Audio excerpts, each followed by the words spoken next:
ꯅꯤꯡꯊꯝꯊꯥ ꯆꯪꯂꯛꯄꯒ ꯀꯥꯡꯄꯣꯛꯄꯤ ꯗꯤꯁꯇ꯭ꯔꯤꯛꯀꯤ ꯃꯤꯌꯥꯝꯅ ꯄ꯭ꯔꯚꯨ ꯖꯤꯁꯨꯒꯤ ꯃꯄꯣꯛ ꯊꯥ ꯈ꯭ꯔꯤꯁꯃꯥꯁꯀꯤ ꯁꯦꯝ ꯁꯥꯕ ꯍꯧꯔꯦ꯫ ꯂꯧ ꯂꯣꯛꯄꯒꯤ ꯊꯕꯛ ꯆꯤꯜꯂꯨꯕꯅ ꯎꯅꯕ ꯐꯪꯂꯨꯗ꯭ꯔꯕ ꯃꯔꯨꯞ ꯃꯄꯥꯡ ꯎꯅꯕ ꯐꯪꯅꯔꯦ꯫ ꯀꯥꯡꯄꯣꯛꯄꯤ ꯍꯦꯗꯀ꯭ꯋꯥꯔꯇꯔꯁꯒꯤ ꯊꯣꯃꯥꯁ ꯒ꯭ꯔꯥꯎꯟꯗ ꯃꯇꯝꯒꯤ ꯑꯦꯟꯁꯥꯡ ꯅꯥꯄꯤ ꯑꯃꯗꯤ ꯐꯤꯔꯣꯜꯒꯤ ꯁ꯭ꯇꯣꯜ ꯀꯌꯥ ꯍꯥꯡꯂꯤ꯫ ꯄꯣꯠꯆꯩ ꯂꯩꯕ ꯂꯥꯛꯄ ꯃꯤꯌꯥꯝꯅ ꯀ꯭ꯔꯤꯛ ꯀ꯭ꯔꯤꯛ ꯏꯟꯅꯔꯤ꯫ Sadar hills autonomous district council ꯀꯥꯡꯄꯣꯛꯄꯤꯅ ꯁꯤꯟꯅꯗꯨꯅ ꯖꯥꯇꯤ ꯑꯁꯤꯒꯤ ꯅꯦꯁꯅꯦꯜ ꯁꯣꯡ ꯕꯟꯗꯦ ꯃꯥꯇꯔꯝꯒꯤ ꯆꯍꯤ 150 ꯁꯨꯔꯛꯄꯒꯤ ꯊꯧꯔꯝ ADC ꯀꯟꯐꯔꯦꯟꯁ ꯍꯣꯜꯗ ꯄꯥꯡꯊꯣꯛꯈ꯭ꯔꯦ꯫ ꯊꯧꯔꯝ ꯑꯗꯨꯗ ꯑꯣꯇꯣꯅꯣꯃꯁ ꯗꯤꯁꯇ꯭ꯔꯤꯛ ꯀꯥꯎꯟꯁꯤꯜꯒꯤ ꯃꯈꯥꯗ ꯃꯔꯨ ꯑꯣꯏꯕ ꯃꯤꯑꯣꯏ ꯀꯌꯥꯅ ꯁꯔꯨꯛ ꯌꯥꯈꯤ꯫ ꯂꯣꯏꯅꯅ ꯃꯍꯩꯔꯣꯏ, ꯇꯤꯆꯤꯡ ꯁ꯭ꯇꯥꯐ, ꯃꯦꯗꯤꯀꯦꯜ ꯗꯤꯄꯥꯔꯠꯃꯦꯟ ꯑꯃꯁꯨꯡ ꯑꯣꯐꯤꯁꯀꯤ ꯑꯦꯇꯦꯟꯗꯦꯟꯠꯁꯤꯡꯅ ꯕꯟꯗꯦ ꯃꯥꯇꯔꯝ ꯁꯛꯇꯨꯅ ꯖꯥꯇꯤ ꯑꯁꯤꯒꯤ ꯑꯄꯨꯟꯕ ꯃꯔꯩꯕꯥꯛ ꯅꯨꯡꯁꯤꯕꯒꯤ ꯋꯥꯈꯜꯂꯣꯟꯗ ꯊꯕꯛ ꯊꯧꯔꯝꯁꯤꯡ ꯇꯧꯅꯕ ꯑꯄꯨꯟꯕꯒꯤ ꯐꯤꯔꯦꯞ ꯂꯧꯃꯤꯟꯅꯈꯤ꯫ ꯑꯣꯑꯦꯁꯤꯁ ꯀꯣꯂꯦꯖ ꯀꯥꯡꯄꯣꯛꯄꯤꯅ ꯁꯤꯟꯅ ꯀꯣꯂꯦꯖ ꯐꯦꯁꯇꯤꯚꯦꯜ ꯆꯤꯜꯂꯦꯛꯁꯒꯤ ꯊꯧꯔꯝ ꯂꯣꯏꯁꯤꯟꯈ꯭ꯔꯦ꯫ ꯑꯟꯂꯤꯁ ꯗ ꯁ꯭ꯄꯥꯔꯛ ꯍꯥꯏꯔꯤꯕ ꯊꯤꯝꯒꯤ ꯃꯈꯥꯗ ꯆꯠꯊꯔꯤꯕ ꯊꯧꯔꯝ ꯑꯗꯨꯗ cultural dance competition, singing competition round, band performance ꯑꯃꯁꯨꯡ ꯃꯦꯗꯤꯀꯦꯜ ꯀꯦꯝꯞ ꯆꯠꯊꯔꯤ꯫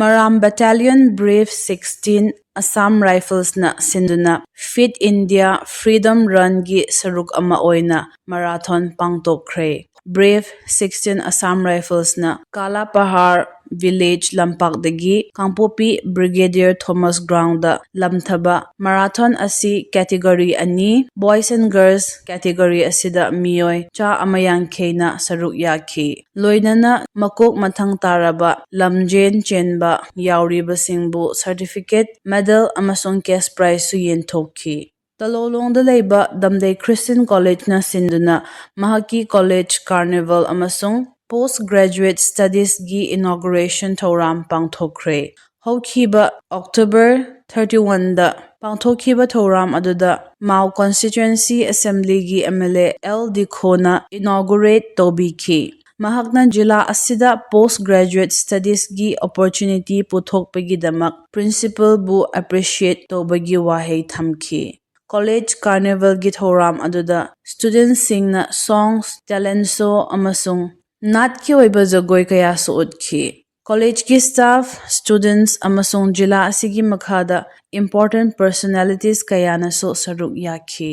ꯀꯥꯡꯄꯣꯛꯄꯤ BJP ꯃꯟꯗꯜꯒꯤ ꯃꯤꯠꯌꯦꯡ ꯃꯈꯥꯗ ꯅꯣꯡꯃꯒꯤ ꯑꯣꯏꯕ ꯗꯤꯁꯇ꯭ꯔꯤꯛ ꯂꯦꯚꯦꯜ ꯑꯥꯠꯃꯥ ꯅꯤꯔꯚꯥꯔ ꯚꯥꯔꯠ ꯁꯪꯀꯜꯞ ꯀꯦꯝꯄꯦꯟ ꯂꯣꯏꯁꯤꯟꯈ꯭ꯔꯦ꯫ ꯀꯥꯡꯄꯣꯛꯄꯤꯗ ꯂꯩꯕ ꯚꯥꯔꯇꯤꯌꯥ ꯖꯅꯇꯥ ꯄꯥꯔꯇꯤ ꯁꯗꯔ ꯍꯤꯜꯁꯒꯤ ꯑꯣꯐꯤꯁꯇ ꯆꯠꯊꯔꯤꯕ ꯊꯧꯔꯝ ꯑꯗꯨꯗ ꯀꯥꯡꯄꯣꯛꯄꯤ ꯑꯦꯁꯦꯝꯕ꯭ꯂꯤ ꯀꯟꯁꯇꯤꯇ꯭ꯌꯨꯑꯦꯟꯁꯤꯒꯤ MLA ꯅꯦꯝꯆꯥ ꯀꯤꯞꯒꯦꯟ ꯌꯥꯎꯅ ꯄꯥꯔꯇꯤꯒꯤ ꯃꯔꯨ ꯑꯣꯏꯕ ꯃꯤꯑꯣꯏ 100ꯃꯨꯛꯅ ꯁꯔꯨꯛ ꯌꯥꯈꯤ꯫ ꯃꯤꯇꯤꯡ ꯃꯅꯨꯡꯗ ꯃꯍꯥꯛꯅ ꯂꯣꯀꯦꯜ ꯑꯦꯟꯇꯔꯄ꯭ꯔꯦꯅꯔꯁ ꯑꯃꯁꯨꯡ ꯂꯣꯀꯦꯜ ꯑꯥꯔꯇꯤꯁꯥꯟꯁꯤꯡꯅ ꯄꯨꯊꯣꯛꯈꯤꯕ ꯄ꯭ꯔꯣꯗꯛꯇꯁꯤꯡ ꯄ꯭ꯔꯣꯃꯣꯠ ꯇꯧꯅꯕꯒꯤ ꯍꯣꯠꯅꯈꯤꯒꯅꯤ ꯍꯥꯏ꯫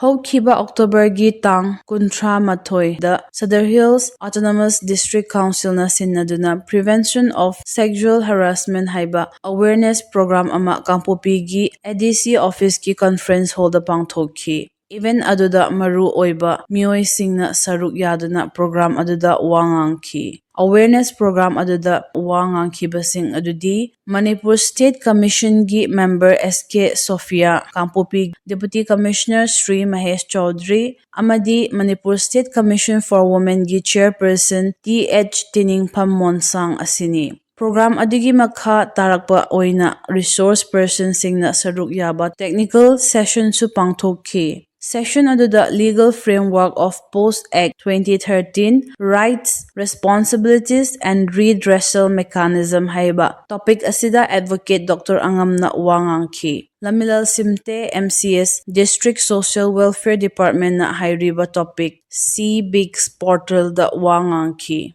Understanding Sexual Harassment at Workplace and Roles of Institutions and Stakeholders in Prevention of Sexual Harassment ꯍꯥꯏꯔꯤꯕ ꯇꯣꯄꯤꯛ ꯑꯁꯤꯗ ꯑꯦꯗꯚꯣꯀꯦꯠ ꯀꯋꯤ ꯁꯦꯡꯗꯥꯎꯂꯤꯎ ꯕꯤꯖꯨꯅꯥꯃꯥꯏꯅ ꯋꯥ ꯉꯥꯡꯗꯨꯅ ꯈꯟꯅ ꯅꯩꯅꯕ ꯄꯥꯡꯊꯣꯛꯈꯤ꯫ ꯑꯗꯨꯒ Empowering Women Through Awareness, Reporting and Support System ꯍꯥꯏꯔꯤꯕ ꯇꯣꯄꯤꯛ ꯑꯁꯤꯗ ꯇꯤ ꯆꯣꯟꯁꯤꯟ ꯀꯣꯏꯔꯦꯡꯅ ꯋꯥ ꯉꯥꯡꯈꯤ꯫ ꯍꯥꯏꯔꯤꯕ ꯏꯚꯦꯟꯠ ꯑꯁꯤꯗ ADCꯒꯤ ꯁ꯭ꯇꯥꯐꯁꯤꯡ, ꯄ꯭ꯔꯥꯏꯃꯥꯔꯤ ꯇꯤꯆꯔꯁꯤꯡ ꯑꯃꯁꯨꯡ ꯃꯦꯗꯤꯀꯦꯜ ꯗꯤꯄꯥꯔꯠꯃꯦꯟꯠꯒꯤ ꯃꯤꯁꯤꯡ ꯑꯃꯗꯤ ꯀꯥꯡꯄꯣꯛꯄꯤ ꯗꯤꯁꯇ꯭ꯔꯤꯛ ꯑꯁꯤꯗ ꯂꯩꯕ ꯅꯍꯥ ꯑꯍꯜ ꯀꯌꯥꯅ ꯁꯔꯨꯛ ꯌꯥꯈꯤ꯫